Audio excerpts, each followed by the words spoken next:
A warm welcome to all of you students. Now welcome to the next session, and this session is all about the softwares who are easily available on the internet freely, so that you can usually say it the freeware and the open source software. But there is a difference between the free software and the open source software and the license attached with those softwares for according to the modification and the redistribution of the softwares.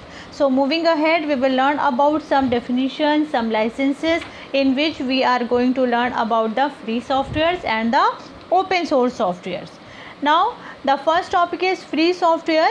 The free software means that the software is freely available on the internet, so you can easily access it, you can easily modify it, you can easily redistribute it, and there is no any type of payment which are going to be charged by you. So as the term free indicates, that the free softwares are the freely available software for which you don't need to pay any type of money. So the definition of the free software is published by Richard Stallman. So this name to be remembered, that the definition of the free software is published by Richard Stallman. So according to his definition, what is the meaning of the freedom? He was telling about the meaning of the freedom of the free software. So the first is that the freedom to run the program for any purpose, means when you are downloading a program from the internet, you can use it for any purpose, for the educational point of view, for the professional point of view, and for the personal point of view also. The next point is the freedom to study how the program works and adopt it to your needs, means when you are downloading a program with its source code, then you can analyze it, that how the program is working, and depend upon this particular software you can learn and develop your own software also. The next is the freedom to redistribute copies as you can help your neighbor. It means when you have downloaded a software from the internet, you are free to redistribute it.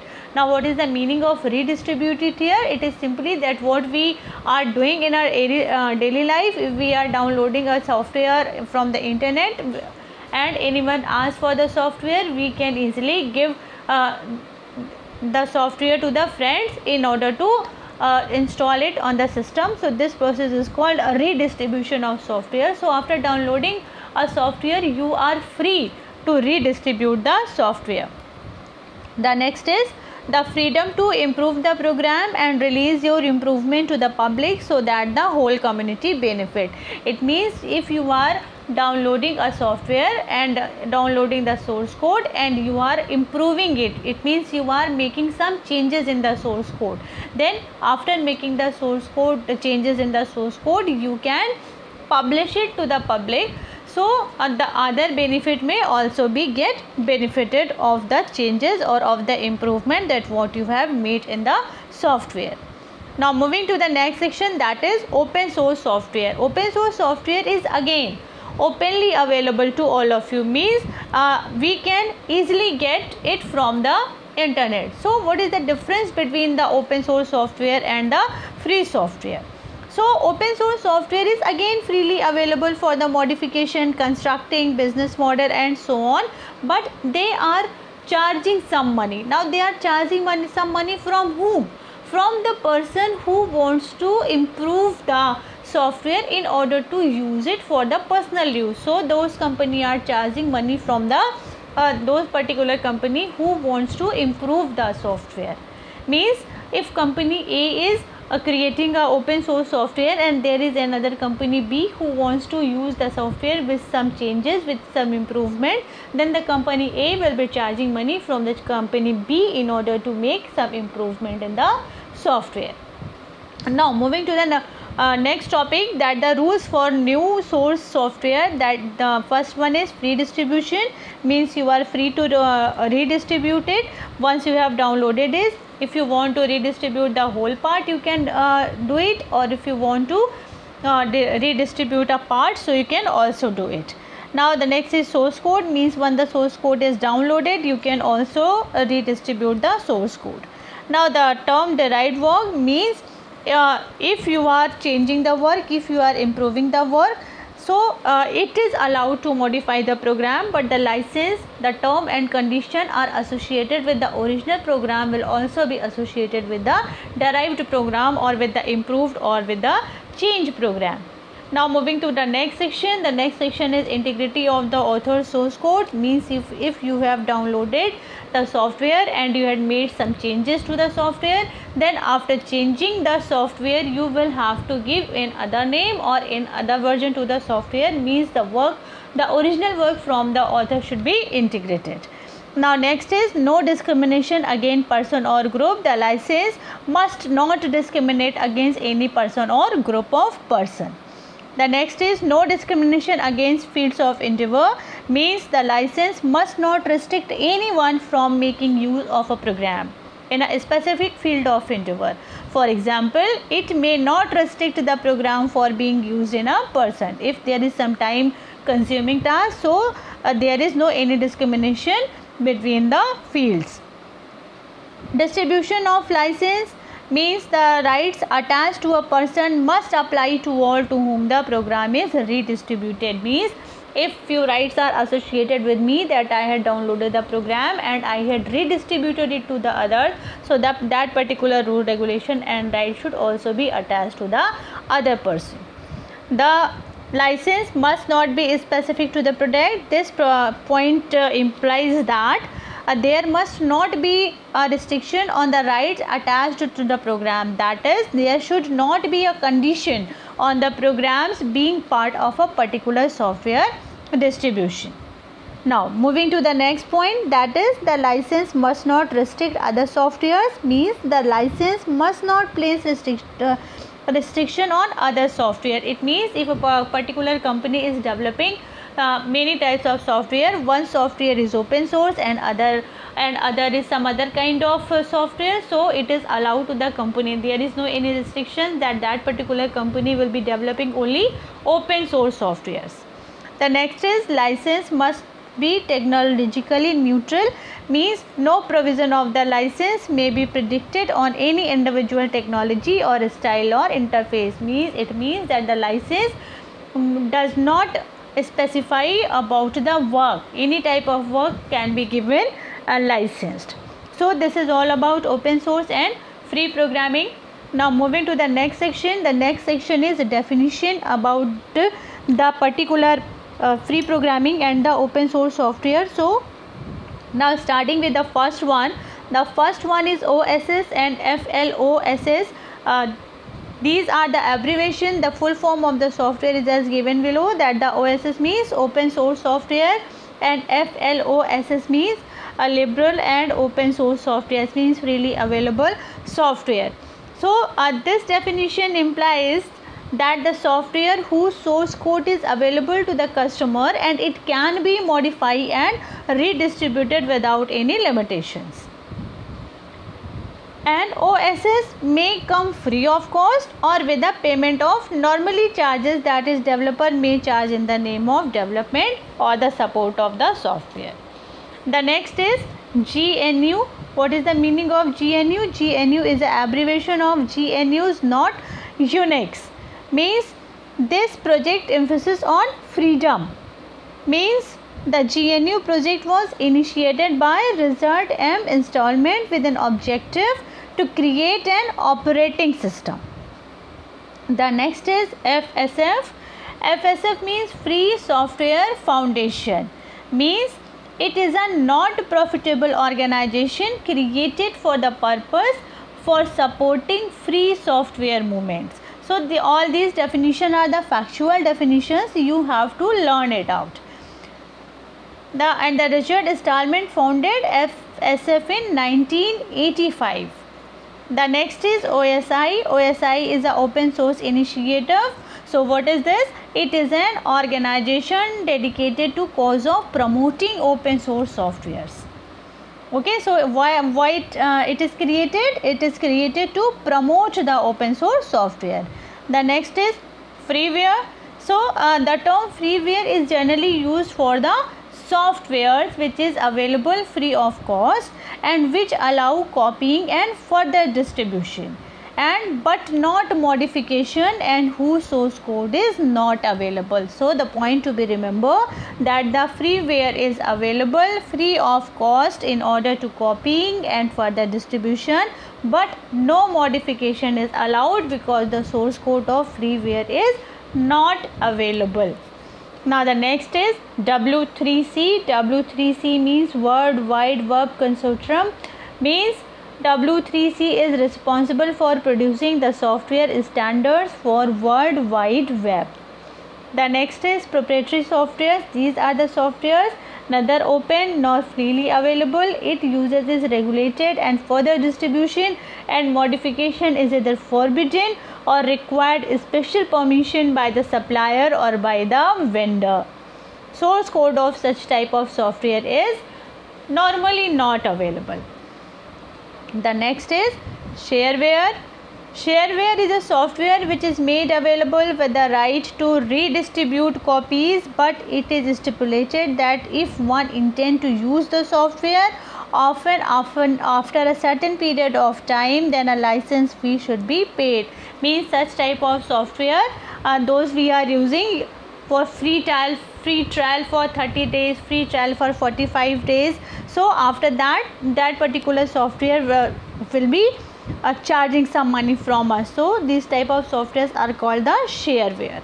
The next is copylefted software. This software is a free software whose distribution terms ensure that all copies of all versions carry more or less the same distribution terms. Means if one copy having some distribution terms and the modified copies has also some the same type of the redistribution terms and conditions. So these are the few definitions which are important and you should know it. Now moving to the next section. In the next section we will learn about few licenses of the open source technology. So in this session the first is JNU, that is General Public License with GPL. What a user can do, a user can copy the software, distribute the software however you want, charge a fee to distribute the software and make whatever modification to the software you want. Means sometimes it charges some money, sometimes you can distribute it freely depending upon the software to software. Now moving to the next topic, that is a GNU Leisure General Public License. Means it is used to license the free software, so it can be incorporated into both free software and the proprietary software. I had told you previously about the both software, that are the free software and the proprietary softwares. Now moving to the next is that is BSD license. What are the BSD license do? It represents a family of permissive software license that has fewer restrictions on distributed compared to other free software license. Means BSD license imprises some restrictions on the distribution of the softwares. Means this is not easy to distribute that particular software who has BSD license. Now next is MIT license. MIT license is the most popular license and this is the shortest license. Its terms are very loose and more precisely than most other licenses. Means this is a very simple license. So when you are using this software, what you can do, you can use copy and modify the software however you want. You can give the software away for free or sell it. Means once I had downloaded it, I can sell it also. The only restriction is that it be accompanied by the license agreement. Means each and everything that what you are doing, that is according to the license agreement. Now next is Apache license. What is doing? It grants a large number of rights to the user. These rights can be applied to both copyrights and the patents. What are they doing? Means they are rights for perpetual. Means once granted you can continue to use them forever. Means when you have purchased the software, you have purchased the license, you can use to continue forever.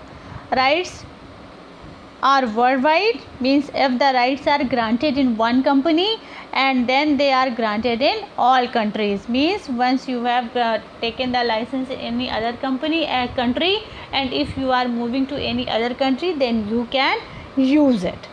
The next is right are granted for no fee or royalty. So there are upfront users fee, no per users fee or any other basis either. Rights are non-exclusive, means you are not the solo license, other can also use the license work.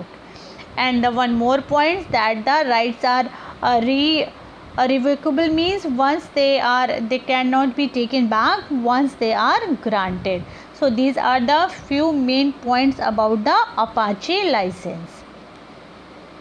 The next is difference between the public domain software and the proprietary software. So what is the difference between these two softwares? So the public domain software is free, as we have discussed earlier, and they can be used without restrictions, whereas the proprietary software is neither free and nor available for the public. This is a proper license attached to it, and user had to buy the license in order to use it. So this is a very simple difference, that public domain software is easily available on the internet and you can use it, whereas proprietary softwares, this is not available easily on the internet and there is a proper license attached to it. Now moving ahead, the next point is privacy. So what is privacy? Privacy is the protection of personal information given online, that what information we are given online on the shopping site, in the banking sites. So all these information should be intact and should not be leaked publicly or should not be handed over to any other unauthorized person. So this is privacy. In the simpler meaning, you can say that the privacy is the protection of the personal information in the field of e-commerce especially. So next is you can also say that the customer consent is required, means if the customer is given a choice to decide what the information can and cannot be used for, means who is giving the information, only that particular person can decide about the software, what can be used and what is not used for. Now how to safeguard user privacy and what kind of steps we can take in case of privacy in the case of e-commerce services, means buying or selling goods online.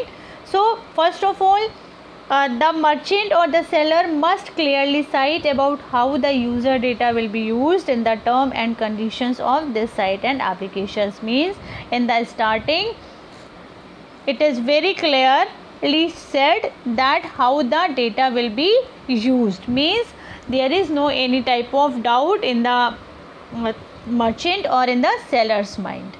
The next one, the seller or the merchant must ensure that the user has gone through the term and the condition given on its site's application prior to making any transaction. When you are making transaction to somewhere, there is a written a small words, that term of services.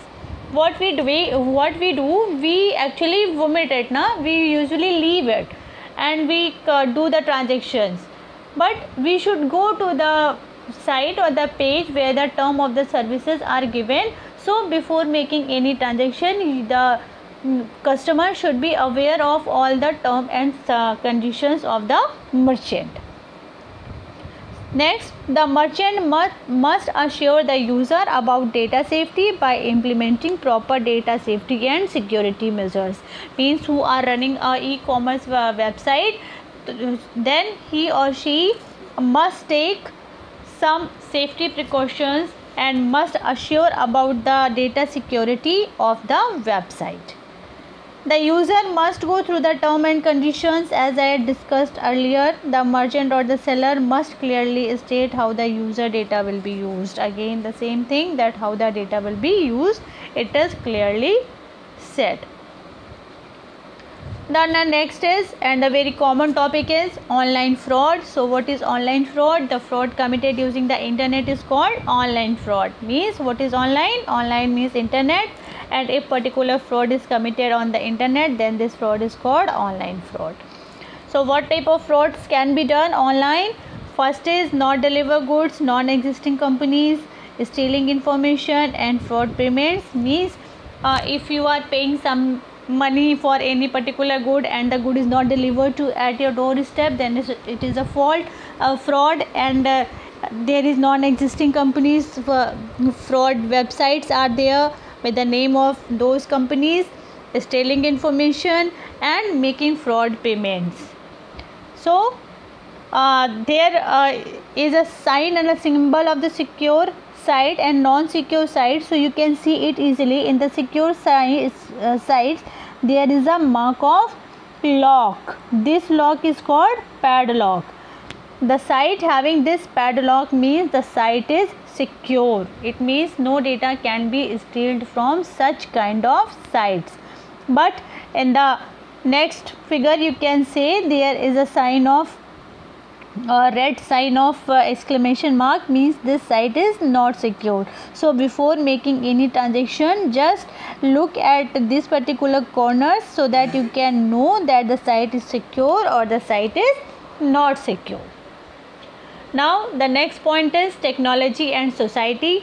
So in this particular term you will learn about that how the technology and society are related with each other. So what is ICT? The full form ICT is, this is a question for you all. Now moving to the next topic, how the ICT put an impact on your society. So the impact can be economic impact and the social impact. In the term of economic impact, what can be done? There may be globalization of the product in goods and services, changes in information trade and distribution networks, changes in pattern in consumption, the virtualization of some products and behavior, and many other economic effects also. Now how the technology affects the society, means what are the social impact of the society. Now here are some economic benefits. So what are the economic benefits are there? There is a secure transactions, mean by using the ICT technologies the transaction from one bank to another, from one bank to any shopping site is secure and much smoother than a particular fund transfer can now be made in a matter of second within a locality or any far places also.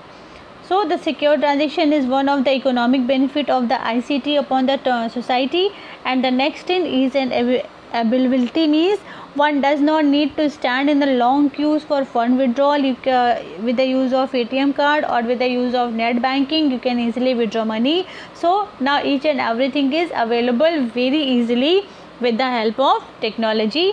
Net banking is another example of the ease of using the ICT. And next is global market, means by using the shopping sites, the small business in a small town can think of reaching to a buyer at any part of the world, and the buyer access is not just limited to his or her own market, and he or she can now have access to the all world market just because of internet and ICT.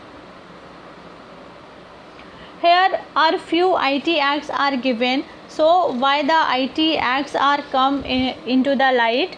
Just because in order to implement some cyber laws, the acts are there. So in order to enforce the security law, the first IT act is implemented in the year 2000, that is 17 October 2000. This act come in light just because to provide legal recognition to electronic commerce, and there is a amendment done, that is in 2008, in December 2008, and this amendment includes some changes. The first change is that Digital signature means authentication of electronic records by digital signature gets legal recognitions. Means if you are getting any electronic mail, any electronic PDF, and if there is digital signature, so this is legally authentic. Now electronic governance means e-documents get legal recognitions, means documents required as per law by any arm of the government may be supplied in electronic form. Means if you have Aadhaar card in your phone in any particular website or in any DigiLocker, so it has same value as the Aadhaar card in your bag. The next is offense and penalties. Means the maximum penalty for any damage to computer or computer system is fine up to rupees 1 crore according to the amendment 2008 in Information and Technology Act 2000. Now amendments to some other laws means according to the Indian Penal Code 1816, the Indian Evidence Act 1872, the Bankers Book Evidence Act 1891, the Reserve Bank of India Act 1934 were to be amended to align them with the IT Act. So in order to enforce the IT Act, there are so many amendments are done in the previous acts also. Now, so there are some gender issues while teaching computers. So in a research it is found that among the total students there are 60% or the 70% of the boys and the girls is only 40 to 30%. So why this type of gender issues are there in teaching computers? So in an analysis of such type of issues, the few points are come in the light. The first is the pre-convenience conceived nature. Means what does it mean? That there are many things that there is they already feeded in the mind that the boys are better at technical things and girls are good at the humanities, means art, etc. So girls must keep up to career in the mind that they are having to raise a family. They must not take up high involvement career. And the teaching is the best option for girl as it gives you half day off and ample number of holidays so that you can easily take care of your family. So these type of ideas are previously in the mind of girls, so they are not opting the computer science as the subject. The next is lack of interest. Means during primitive years what is going on, the children often play games on the computer, smartphone, and the mostly games available today are boy centric that increase their interest in the computers. Also at home boys get to play more on computer and smartphone and develop more interest in the computer than the girls. There is lack of motivations. Means there are no motivation for the girls that they can use computer as a careers, and they have to indulge herself in the household job. So this is also a reason. Lack of role models. Girls these days see less of the role model in the field of computer science whom they are imitate. So TV, movies, advertisement, even where it is portrayed that is technical field like computer science are men's field. So this is also a reason for all kind of gender issues. Now moving to the next topic, that is lack of encouragement in the class. So as there are lesser number of girls in the class, the teacher for most work assignment end up choosing more boys. Also less number of girls means lesser peer encouragement. So this is also a main reason for the gender issues.